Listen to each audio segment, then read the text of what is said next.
चिंता से छुटकारा पाने के लिए राजा और साधु की कहानी। दो पुराने समय की बात है। एक राज्य में एक राजा राज्य करता था। उसका राज्य बहुत ही खुशहाल था।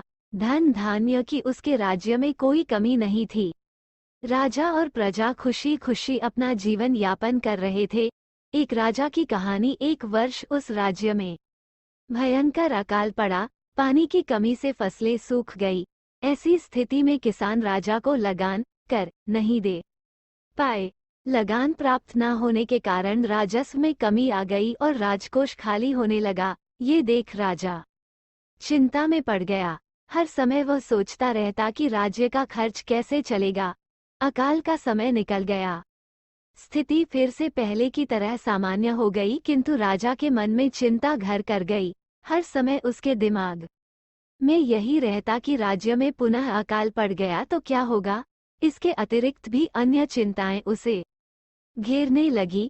पड़ोसी राज्य का भय, मंत्रियों का षड्यंत्र जैसी कई चिंताओं ने उसकी भूख प्यास और रातों की नींद छीन ली। वो अपनी इस हालत से बहुत परेशान था, किंतु जब भी वह राजमहल के माली को देखता तो आश्चर्य में पड़ जाता। दिन भर मेहनत करने के बाद वो शाम को रूखी सूखी रोटी बनाकर खाता और पेड़ के नीचे बड़े मजे से सोता। कई बार राजा को उससे जलन होने लगी थी।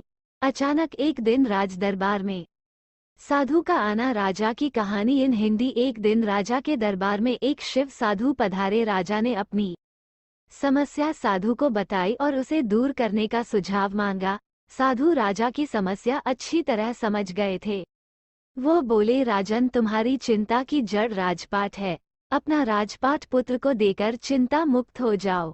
इस पर राजा बोला, गुरुवर, मेरा पुत्र मात्र 5 वर्ष का है। वो अबोध बालक राजपाट कैसे संभालेगा। तो फिर ऐसा करो कि अपनी चिंता का भार तुम तो मुझे सौंप दो। साधु बोले। राजा तैयार हो गया। उसने अपना राजपाट साधु को सौंप दिया। इसके बाद साधु ने पूछा, अब तुम क्या करोगे। राजा बोला, सोचता हूँ कि अब कोई व्यवसाय कर लूं, लेकिन उसके लिए धन की व्यवस्था कैसे करोगे। अब तो राजपाट मेरा है, राजकोष के धन पर भी मेरा अधिकार है। साधु बोले, तो मैं कोई नौकरी कर लूंगा। राजा ने उत्तर दिया, ये ठीक है, लेकिन यदि तुम्हें नौकरी ही करनी है तो कहीं और जाने की आवश्यकता नहीं। यही नौकरी कर लो। मैं तो साधु हूँ, मैं अपनी कुटिया में ही रहूंगा। राजमहल में ही रहकर मेरी ओर से तुम ये राजपाट संभालना। राजा ने साधु की बात मान ली और साधु की नौकरी करते हुए राजपाट संभाले लगा। साधु अपनी कुटिया में चले गए। कुछ दिन बाद साधु पुनः राजमहल आए और राजा से भेंट कर पूछा, कहो राजन, अब तुम्हें भूख लगती है या नहीं, और तुम्हारी नींद का क्या हाल है। गुरुवर, अब तो मैं खूब खाता हूँ और गहरी नींद सोता हूँ। पहले भी मैं राजपाट का कार्य करता था, अभी करता हूँ, फिर यह परिवर्तन कैसे। यह मेरी समझ के बाहर है।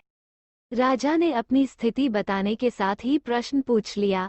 साधु मुस्कुराते हुए बोले, राजन, पहले तुमने काम को बोझ बना लिया था और उस बोझ को हर समय अपने मस्तिष्क पर ढोया करते थे, किंतु राजपाट मुझे सौंपने के उपरांत तुम समस्त कार्य अपना कर्तव्य समझकर करते हो, इसलिए तुम चिंता मुक्त हो। तो दोस्तों, इस राजा की कहानी इन हिंदी कहानी की सीख ये है कि जीवन में हम चाहे जो भी कार्य करें उसे अपना कर्तव्य समझकर करें, ना कि बोझ समझकर। यही चिंता से दूर रहने का तरीका है।